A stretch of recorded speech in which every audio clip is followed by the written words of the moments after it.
this is a reenactment of what happened, how Tumpa saved my life. We were sleeping, it was 1 o'clock in the morning, it was a Saturday morning, 1 a.m. And my wife said, somebody's trying to get in. So I went and looked out the window and somebody was trying to get in. So I said, hey, I thought it was just one of my drunk Marine friends. So I said, no, yeah, he got long hair, biker things on. So I said, hey, you better leave because I already called the cops. So the guy kept trying to open the door. So I went over to the wall and I got the phone and I called the police. But in those days there was not a 911. And I told my wife, get me something so I can take care of this guy in case he comes in. So she got me a bow and I said, nah, that's too big. And I don't want to break up the furniture. Then she got me a kama. I said, no, I don't want to kill the poor guy. And anyway, so then she said, go get something yourself. So the dojo was 4 feet away from my house, you know. So I went out there, got a tumfa, and I was checking it out just to make sure that it was the handle wasn't loose or nothing. And then I was talking to the operator, and then the operator said, can I help you, sir? I said, yes, give me the police, somebody trying to break in. He said, what's the address? I said, 8465 Apache Lane. And so then they said, there's an officer on the way. Just stay on the phone, and that's all we can do. So then I said, okay. So then, and then my wife is screaming, he came in, he came in. The guy knocked the door down, and he was just looking like that, just looking like that. And then I told him, hey dude, you just gotta, just take off. I already called the cops, you know. And he couldn't see my tumpa, it's dark, and I had it down here, and there was a little bit of light from the kitchen. And then he went with his hand like he's gonna go for a knife or something. And then I was thinking, when I see his hand, whatever he got, it's a knife or a gun, I'll just break his wrist and then take care of him. And so, and then he put his hand down because he didn't have a knife or he forgot or whatever. And then this guy decided to jump at me. So he jumped at me as I was going like that. I hit him here. I came down, put a hole in his head like that, and he was just laying there. And then he was bleeding everywhere.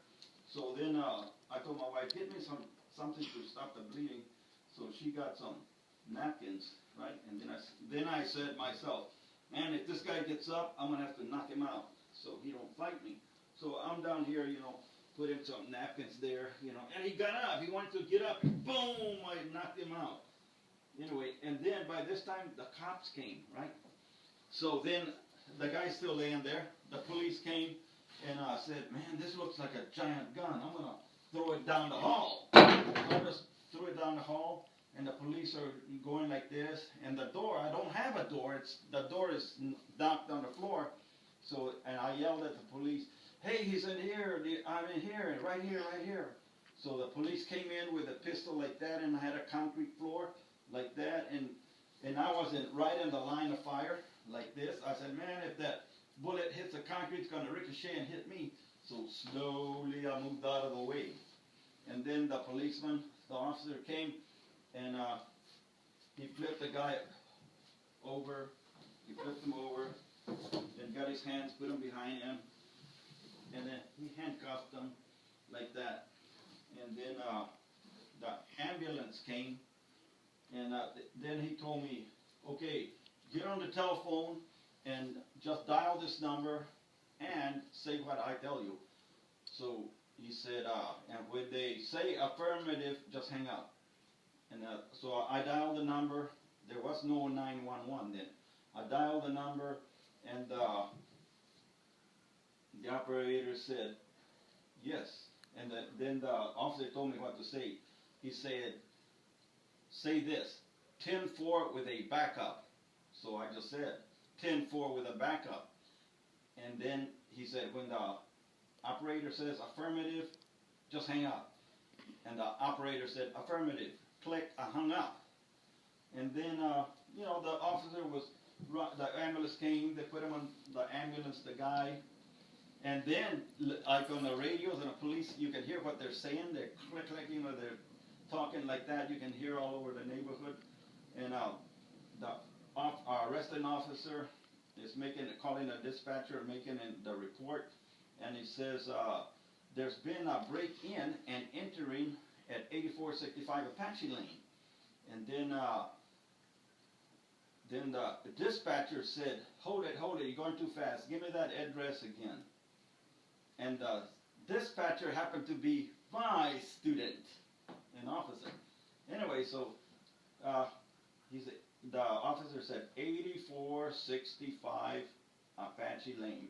And the dispatcher, you can hear him over the radio on the car. It says, what? That's my sensei's house. Is the burglar okay? And then the arresting officer said, no, he's on his way to emergency.